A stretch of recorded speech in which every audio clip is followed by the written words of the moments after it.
السلام علیکم ورحمۃ اللہ وبرکاتہ۔ صلی علی رسولہ الکریم، اما بعد، اعوذ باللہ من الشیطان الرجیم، بسم اللہ الرحمن الرحیم۔ لا يحب اللہ الجہر بالسوء من القول الا من ظلم وکان اللہ سمیعا علیما۔ آج کی تلاوت میں چھٹا پارہ لا يحب اللہ، جس میں سورہ نساء کی 20 پر 9 آیتیں، سورہ مائدہ کی 80 پہ 2 آیتیں، مکمل 111 آیتوں کی تلاوت ہوئی۔ اللہ رب العزت سے دعا ہے کہ آج کی تلاوت کو اور اس کے سننے کو قبول فرمائے اور ہمارے گناہوں کو معاف فرمائے۔ ابتدائی آیت میں یہ بتایا گیا کہ کوئی کسی کی برائی لوگوں کے سامنے ظاہر نہ کرے، مگر ایک شرط بتائی گئی، اگر کوئی کسی پر ظلم کرتا ہے، مظلوم لوگوں کے سامنے اس کی برائی بیان کر سکتا ہے، کسی حالت میں جائز ہے، اس کے علاوہ کسی اور کی برائی لوگوں کے سامنے بیان کرنا جائز نہیں۔ اور اللہ تعالیٰ آخر میں یہ کہتے ہیں وَكَانَ اللَّهُ سَمِيعًا عَلِيمًا، اللہ تعالیٰ سننے والا، جاننے والا ہے۔ ظالم سے اللہ تعالیٰ کہتے ہیں کہ تو نے جو ظلم کیا، مظلوم کیا ہے، کسی کے سامنے اپنی فریاد بیان کر سکتا ہے، میں سننے والا ہوں، دوسرے سنے یا نہ سنے، اس کے اوپر جو ظلم ہوا وہ کسی کے سامنے کہتا ہے یا نہیں، میں اس کی فریاد سن لیا۔ پھر اللہ تعالیٰ مظلوم سے کہتے ہیں جتنا تیرے اوپر ظلم ہوا ہے اتنا ہی لوگوں کے سامنے بیان کرنا، اس سے زیادہ نہیں، کیونکہ میں جاننے والا ہوں۔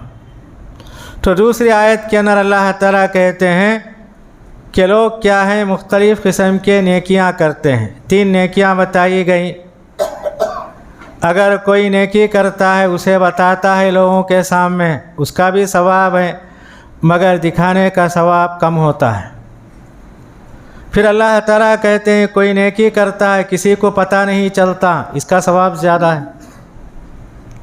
پھر اللہ تعالیٰ کہتے ہیں اگر کوئی کسی کے ساتھ غلطی کرتا ہے، اسے معاف کر دیتا ہے، اللہ تعالیٰ کہتے ہیں یہ بہتر چیز ہے، یہ بڑی نیکی ہے۔ اور آیت کے آخر میں اللہ تعالیٰ کہتے ہیں وَكَانَ اللَّهُ عَفُوًّا قَدِيرًا، اللہ تعالیٰ معاف کرنے والا، قدرت رکھنے والا ہے۔ اللہ تعالیٰ بندوں کی کتنی غلطیوں کو معاف کرتے ہیں، اللہ تعالیٰ قدرت والے ہیں، ہر ایک کی غلطی پکڑ کے سزا دے سکتے ہیں۔ بندوں سے کہتے ہیں آپس کی غلطیاں کیا ہیں، معاف کر دو، یہ بہتر ہے۔ انتقام لینے کے بجائے معافی کا جذبہ اپنے اندر پیدا کرو، یہ بہت بڑی نیکی ہے۔ اس کے بعد اللہ تعالیٰ نے اہل کتاب کا ذکر کیا، خاص کر یہودی۔ نبی کریم صلی اللہ علیہ وسلم کے پاس آ کر انہوں نے کہا آپ دعویٰ کرتے ہیں اللہ کے پیغمبر ہیں، آپ کے پاس وحی آتی ہے، جبرائیل آتی ہے، ہماری ایک دلیل ہے، ہماری ایک فرمائش ہے کہ آپ کے پاس کیا ہے، آسمان سے کتاب اترنا چاہیے، جیسا موسیٰ علیہ السلام کو اللہ تعالیٰ نے تورات کی تختیاں دی، اسی طرح آپ کے سامنے کوئی کتاب آسمان سے نازل ہو۔ تو اللہ تعالیٰ اس کا جواب دیتے ہیں یہ لوگ کیا ہے، ایمان لانے کے لیے نہیں کہتے ہیں، بلکہ شرارتی طور پر کہتے ہیں۔ ان کا ذہن کیا ہے، پیغمبروں کو تنگ کرنا۔ بنی اسرائیل نے موسیٰ علیہ السلام کو بہت تنگ کیا، تو اللہ تعالیٰ کہتے ہیں ان لوگوں نے موسیٰ علیہ السلام سے کہا آپ اللہ کے پیغمبر ہیں، اللہ کو ہمارے سامنے لا کے دکھائیے۔ اللہ تعالیٰ کہ ان لوگوں نے موسیٰ علیہ السلام سے یہ باتیں کہیں۔ پھر اللہ تعالیٰ کہتے ہیں موسیٰ علیہ السلام تورات لینے طور پہاڑ پر گئے، ان کی غیر موجودگی میں ان لوگوں نے بچھڑے کی عبادت کی۔ اللہ تعالیٰ نے ان سے کہا ہفتے کے دن مچھلی کا شکار مت کرو، ان لوگوں نے مچھلی کا شکار کیا۔ اس سے بڑھ کر اللہ تعالیٰ یہ کہتے ہیں انہوں نے مریم علیہ السلام پر بہتان لگایا، الزام لگایا، مریم علیہ السلام کے تعلق سے انہوں نے کہا زانیہ عورت ہیں، عیسیٰ علیہ السلام کے متعلق انہوں نے کہا زناکار کا بچہ ہے، اس قسم کی باتیں انہوں نے کہیں۔ پھر اللہ تعالیٰ کہتے ہیں وہ لوگ اس طرح کہا کرتے تھے ہم نے عیسیٰ ابن مریم رسول اللہ کو قتل کر دیا، دعویٰ تھا، فخر سے کہتے تھے ہم نے عیسیٰ علیہ السلام کو قتل کر دیا۔ اللہ تعالیٰ کہتے ہیں ان لوگوں نے ان کو قتل نہیں کیا، نہ انہوں نے ان کو صلیب پر چڑھائی، بلکہ اللہ تعالیٰ ان کے اوپر مشتبہ کر دیا، جیسا کہ روایت میں آتا ہے عیسیٰ علیہ السلام کے ایمان لانے والوں کو حواری کہا جاتا تھا، ان کے ساتھ رہنے والوں کو۔ ان میں سے ایک منافق حواری تھا، اس نے بادشاہ کے سامنے آ کر کہا مجھے عیسیٰ علیہ السلام کا پتہ معلوم ہے، کہاں رہتے ہیں؟ تو بادشاہ نے حکم دیا عیسیٰ علیہ السلام کو خیری بنا کر لا، ان کو قتل کر دو۔ ان کے ساتھ گیا تو عیسیٰ علیہ السلام جس مکان میں ٹھہرے ہوئے تھے وہ تاریک مکان تھا، اسے ساتھ لے کر گئے تو دیکھتے ہیں کہ عیسیٰ علیہ السلام گھر کی کھڑکی سے اوپر چلے گئے۔ لوگوں نے کھڑکی سے ایک آدمی کو جاتے ہوئے دکھا، اندھیرا کا ماحول تھا، تاریکی تھی۔ اس کے بعد انہوں نے دیکھا کہ عیسیٰ علیہ السلام سامنے ہے۔ اللہ تعالیٰ نے عیسیٰ علیہ السلام کی صورت اس آدمی کی شکل و صورت میں ڈال دی، اسے پکڑ لیا۔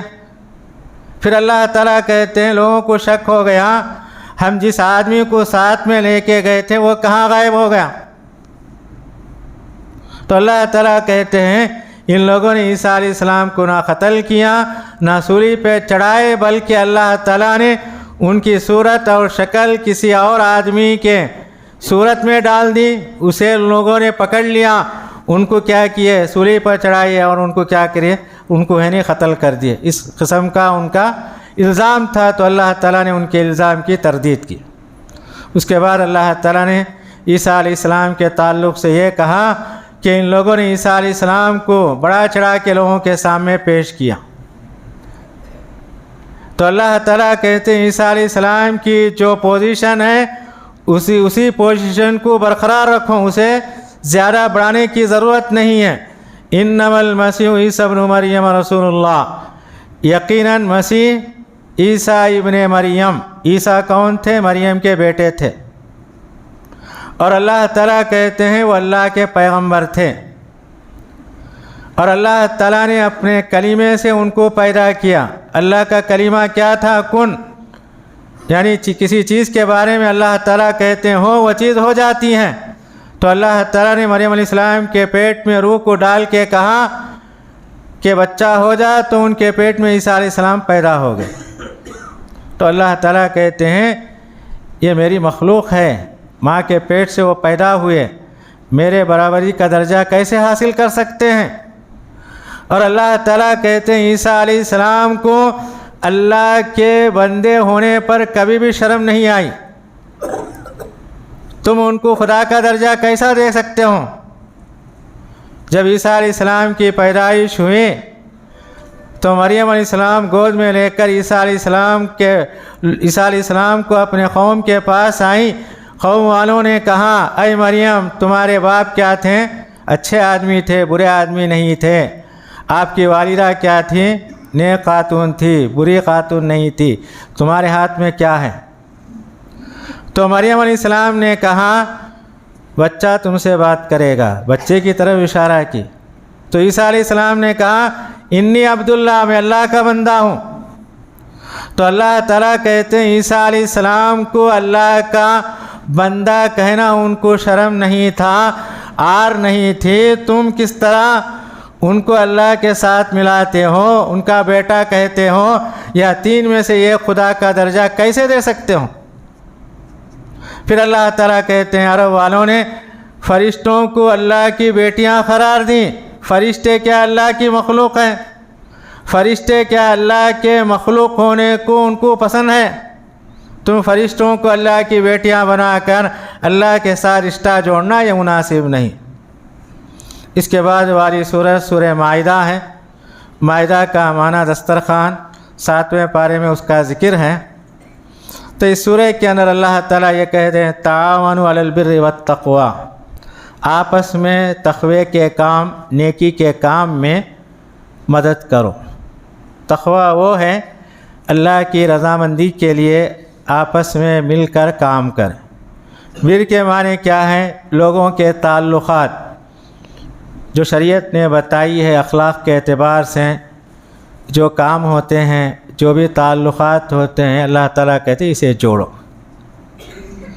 اس کے بعد اللہ تعالیٰ نے اس سورہ کے اندر تربیت یافتہ کتوں کے تعلق سے کہا، ایسے کتے جن کو شکار کی ٹریننگ دی جاتی ہے۔ اللہ تعالیٰ نے ان کے مسائل بیان کیے۔ جو کتے ٹریننگ یافتہ ہوتے ہیں، شکار کی تربیت دی جاتی ہے، شکاری کتے کا شکار جائز ہے۔ احادیث کے اندر اس کی تفصیل ہے۔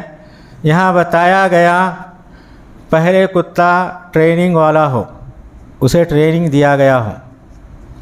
دوسری بات یہ بتائی گئی کتے کو بھیجنے سے پہلے بسم اللہ بول کے بھیجنا۔ تیسری بات یہ بتائی گئی کتا خود شکار کی طرف نہ جائے، جب تک اس کا مالک اشارہ نہ کرے تب تک کتا شکار کے پاس نہیں جانا۔ چوتھی بات یہ بتائی گئی جب کتا شکار کرتا ہے، اگر وہ شکار زندہ ہے ذبح کر کے کھایا جائے گا، اگر مر گیا تب بھی وہ جائز ہے، حلال ہے۔ نبی کریم صلی اللہ علیہ وسلم نے کہا اگر وہ جانور مر گیا ہے اس میں سے وہ کتا کچھ بھی نہیں کھا کے رہنا۔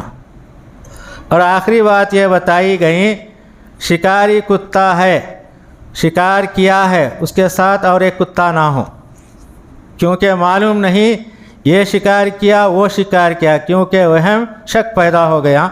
یہ شکاری کتے کے تعلق سے بتایا گیا۔ یوں تو نبی کریم صلی اللہ علیہ وسلم نے کہا جس گھر کے اندر کتا اور تصویر ہوتی ہے اللہ کے فرشتے نہیں آتے، اور کتوں کی جگہ کہاں ہے؟ گھر کے باہر ہے، گھر کے اندر نہیں۔ چاہے شکاری کتا ہو یا کوئی نگرانی کا کرنے والا، مال کی حفاظت کرنے والا کتا کیوں نہ ہو، اس کی جگہ بتائی گئی گھر کے باہر ہے، گھر کے اندر رکھنا جائز نہیں ہے، شریعت میں اس کی اجازت نہیں ہے۔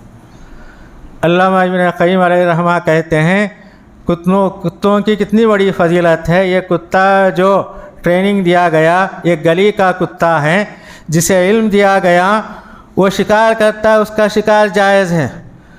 اللہ تعالیٰ علم کی وجہ سے اس کتے کو پسند کیا، اس کا شکار کروانا، اسے اپنے ساتھ رکھنا اچھا کام کے طور پر اللہ تعالیٰ نے اسے بتایا ہے۔ اس کے بعد اللہ تعالیٰ نے یہ بتایا اہل کتاب کی عورتیں، عیسائی یہودی عورتوں سے نکاح کرنا جائز ہے۔ 4 شرطیں بتائی گئی۔ پہلی شرط یہ ہے واقعی وہ عورت یہودی عیسائی ہو، اپنے مذہب کی پکی ہو۔ دوسری بات یہ وہ پاک دامن عورت ہو۔ تیسری شرط یہ بتائی گئی اسے شادی کرنے کے بعد تمہارے ایمان کا خطرہ نہ ہو۔ چوتھی بات یہ بتائی گئی اس عورت کے چھپے اور کھلے دوست نہ ہوں۔ یہ 4 شرطیں اگر ہیں اہل کتاب کی عورتوں سے شادی کرنا جائز ہے، کیونکہ وہ اہل کتاب کی عورتیں ان کے پیغمبر پر، ان کی کتاب پر ان کا ایمان ہے۔ مسلمان اگر شادی کر کے لاتا ہے آسانی سے اسے مسلمان بنا سکتا ہے، شریعت نے اجازت دی ہے۔ مگر حضرت عبداللہ بن عمر رضی اللہ تعالیٰ عنہ کہا کرتے تھے ہماری قوم کی بیٹیاں اگر ہیں اسے پہلے ترجیح دو، اہل کتاب کی عورتوں کو بعد میں ترجیح دو، اپنے قوم کی بیٹیوں کو پہلے ان کے گھر آباد کرنے کی کوشش کرو، بعد غیر قوم کی عورتوں کے متعلق سوچو، ان کا فتویٰ ہے۔ مگر شریعت اجازت دیتی ہے اہل کتاب کی عورتوں سے شادی کرنا، جبکہ یہ 4 شرطیں پائی جائیں۔ اس کے بعد اللہ تعالیٰ کہتے ہیں دشمنی اپنی جگہ، انصاف اپنی جگہ۔ اگر آپ سے کسی کو دشمنی ہے، اگر دشمن تمہارے پاس آتا ہے انصاف کرنے کے لیے، تو اللہ تعالیٰ کہتے ہیں انصاف کو ترجیح دو، دشمنی کو چھوڑ دو، کیونکہ انصاف کا تقاضا یہ ہے کہ دشمن کے ساتھ بھی کیا انصاف کیا جائے۔ اپنی دل کی بھڑاس کو نکالنے کے لیے، دشمنی کا انتقام لینے کے لیے کسی بھی قوم کے لیے جائز نہیں۔ اس کے بعد اللہ تعالیٰ نے آدم علیہ السلام کے 2 بیٹوں کا واقعہ بیان کیا، جسے ہم جانتے ہیں قابل حابل۔ واقعہ معلوم ہے، قابل کیا ہے؟ بڑا بھائی، حابل چھوٹا بھائی۔ آدم علیہ السلام کے یہاں صبح اور شام 2 بچے پیدا ہوتے تھے، آپس میں ان کا نکاح ہوتا تھا۔ تو قابل کے ساتھ جو بہن پیدا ہوئی وہ خوبصورت تھی، حابل کی بہن بدصورت تھی، تو آپس میں نکاح کرنا اسے ناپسند تھا۔ حابل کی بہن سے نکاح اسے پسند نہیں تھا، اس کی بہن کیا تھی؟ بدصورت تھی۔ اپنے ساتھ جو بہن پیدا ہوئی اسی سے شادی کرنا چاہتا تھا۔ آدم علیہ السلام کے سامنے پیش کیا گیا واقعہ، انہوں نے کہا اللہ کا حکم یہی ہے۔ اس نے کہا نہیں، ایسا نہیں ہو سکتا، بدصورت سے میں نکاح نہیں کر سکتا۔ اس نے اعتراض کیا تو آدم علیہ السلام نے کہا دونوں اللہ کے سامنے قربانی پیش کرو۔ دونوں قربانی پیش کرتے ہیں تو اللہ تعالیٰ حابل کی قربانی کو قبول کر لیتے ہیں۔ اس دور میں قربانی قبول ہونے کا یہ منظر تھا، آسمان سے آگ آتی، قربانی کو کھا جاتی۔ یہ سلسلہ آج نہیں ہے، بلکہ ہمارے دلوں پر، نیتوں پر چھوڑ دیا گیا۔ تو قابل کیا غصے میں آیا، حابل کو قتل کر دیا۔ قتل کرنے کے بعد قاتل شرمندہ ہو گیا، اپنے بھائی کو اپنے ہاتھ سے قتل کیا۔ دنیا میں پہلا قتل تھا اور پہلا جنازہ تھا، پہلی لاش تھی، اس کی تدفین اور تجہیز کا کوئی انتظام نہیں تھا۔ تو اللہ تعالیٰ نے 2 کووں کو بھیجا، 2 کوے آپس میں لڑے، ایک کوا ایک کوے کو مار دیا، پھر وہی کوا اپنے مرے ہوئے کوے کو زمین کھود کے دفن کرتا ہے۔ یہ منظر دیکھ کر قابل افسوس کرنے لگا، میں کوے سے بھی گئے گزرا ہوں۔ اس کے بعد دفن کر دیا گیا۔ تو اللہ تعالیٰ کہتے ہیں دنیا کے اندر پہلا یہ قتل ہوا، قیامت تک جتنے قتل ہوں گے قابل کے نام اعمال میں تھوڑا تھوڑا حصہ لکھا جائے گا۔ اس لیے نبی کریم صلی اللہ علیہ وسلم نے کہا دنیا کے اندر کوئی اچھی چیز ایجاد کرتا ہے برابر اس کا ثواب ملے گا، اگر بری چیز کا وہ ذریعہ بنتا ہے، جتنے لوگ اس کی برائی پر عمل کریں گے برابر اسے کیا ہے؟ سزا ملتی جائے گی۔ پھر اللہ تعالیٰ نے بتایا کہ اللہ سے نزدیکی حاصل کرو، وابتغوا الیہ الوسیلہ۔ وسیلہ کے معنی اللہ سے نزدیکی حاصل کرنا۔ اللہ سے نزدیکی حاصل کرنے کے 3 اسباب بتائے گئے۔ پہلا سبب کیا ہے؟ اللہ کے ناموں کے ذریعے۔ دوسرا سبب یہ بتایا گیا اپنے نیک اعمال پریشانی کے وقت، مصیبتوں کے وقت اللہ کے سامنے پیش کر کے اللہ سے نزدیکی حاصل کر سکتے ہیں۔ اور تیسرا عمل یہ بتایا گیا اللہ کے نیک بندے ہیں، ان کے پاس جا کر دعا کی درخواست کر سکتے ہیں۔ نبی کریم صلی اللہ علیہ وسلم کے انتقال کے بعد مدینہ کے اندر قحط سالی آئی، بارش کا نام و نشان نہیں تھا۔ تمام صحابہ حضرت عباس کے پاس آئے، نبی کریم صلی اللہ علیہ وسلم کے چچا تھے، انہوں نے کہا آئیے دعا کیجئے۔ بارش کی نماز پڑھی گئی، وہ دعا کیے، اس کے بعد بارش ہو گئی۔ اس کے بعد اللہ تعالیٰ نے اسی سورہ کے اندر بتایا اگر کوئی چوری کرتا ہے تو سزا کے طور پر اس کا ہاتھ کاٹ دیا جائے گا، چاہے مرد ہو عورت ہو۔ پھر اللہ تعالیٰ اسی سورہ کے اندر یہ کہتے ہیں اگر کوئی آدمی اسلام چھوڑ کے کسی غیر مذہب کو اختیار کرتا ہے، اللہ کو اس کی کوئی پرواہ نہیں۔ اللہ تعالیٰ ایسے لوگوں کو لائے گا جو اللہ سے محبت کرے گی اور اللہ ان سے محبت کرے گا۔ اگر کوئی ایمان پر قائم رہتا اس کا فائدہ ہے، اگر اسلام چھوڑ کے کسی اور مذہب کو اختیار کر لیتا ہے اس کا نقصان ہے۔